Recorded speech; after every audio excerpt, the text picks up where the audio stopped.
Good morning, everyone. Welcome back to another edition of Barnstormer Baseball Cards TTM Successes. We've got 6 here in front of you today, and today, if I sound excited, it's because I am. We have got stuff for everyone. If you like vintage players, we've got a big one at the end. We've got a current player who's had a couple years in the majors, and boy, has he been successful. Sent off to him earlier this year during the season, and it came back just now, and it is spectacular. You're going to want to stick around for that one. We've also got some junk wax heroes and some guys from the 88 USA team as part of our project, and we've got a Negro leaguer on top of all that. So this is a big video, lots of diversity, lots of things going on. Love to have you here. Thanks for stopping by. Let's jump into this and see what we have today. The first one out of Des Moines, Iowa, as you can see, is going to be Mr. Ernest Johnson. Ernest, as you can see, from 1949 and 1953, was a member of our very own Kansas City Monarchs. That is a Negro League team. Most of you are probably aware. Some of you may not be. That played back in the day, back around the same time the All-American girls were playing. Baseball was America's biggest sport. It can be again if they get their stuff together, but that's for the higher-ups to decide. We're not going to fix that here today. Ernest's nickname was Schoolboy. He was an outfielder. He was a converted pitcher. He played for the Monarchs from 1949 to 53, and in 53 he was also a member of the East-West All-Star team. That was the highlight of his career, as he put it in the bio that I read earlier. 1954, he played in the Canadian League, and he was a minor leaguer from 1955 to 59. So he had about a 10-year run of nothing but baseball. My hat goes off to him. These are beautiful autographs with awesome inscriptions on our custom index cards. Happy to have those. Another great addition. It's been probably two and a half months since we've gotten any of the Negro Leaguers back. There are only about 70 remaining members, as well as the All-American girls. So if you're interested in these, you need to get them out in the mail and enjoy getting those back, because they are something special. So thank you to Mr. Ernest Johnson for signing our cards. Next up, we have an umpire. As part of our umpire project, I told you we had a little bit of everything today, and it's going to be Mr. Dana Demuth.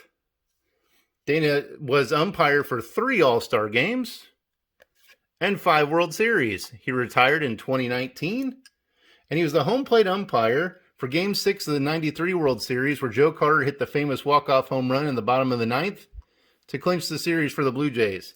So we're very happy to have gotten this from Mr. Demuth.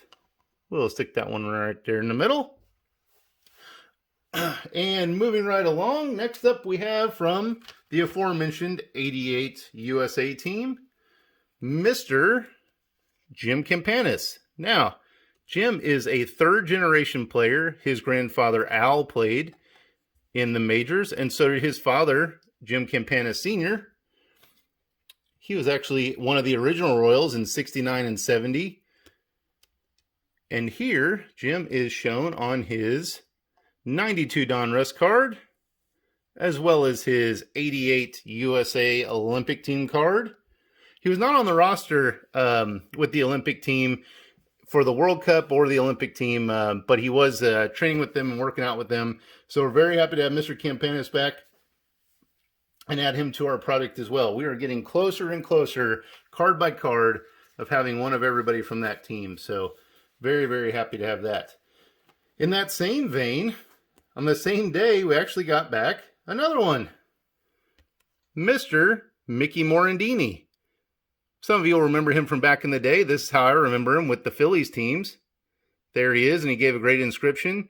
Mickey Morandini, Phillies, 1995 All-Star, which I thought was very cool of him. I asked him to do that, and he was nice enough to do so. Great signature. I love it. Kind of a double-decker signature from Mr. Morandini. We'll stick that over there. And we're just going to keep building out toward you. Lots and lots of great ink and signatures on all these. I love it. Like I said, he was a Phillies All-Star, and in 1993, he did have a World Series appearance with the Phillies, but lost to those Blue Jays that we talked about before. So Mr. Demuth and Mr. Morandini have some linked history there. I think that's pretty cool. Now we're getting down to it. I've got two big ones here that I'm super excited about. And the first one just blew me away. This came back out of Oklahoma City, Oklahoma. And it is Mr. JT Realmuto. If you watch baseball at all, you've heard of him. He signed 2 of 2 for us. Mr. Realmuto is already a 2-time All-Star, 2018, 2019. He also won Silver Slugger Awards in both of those years, 2018 and 2019. He put his number down there. That's an All-Star Game card from 2019.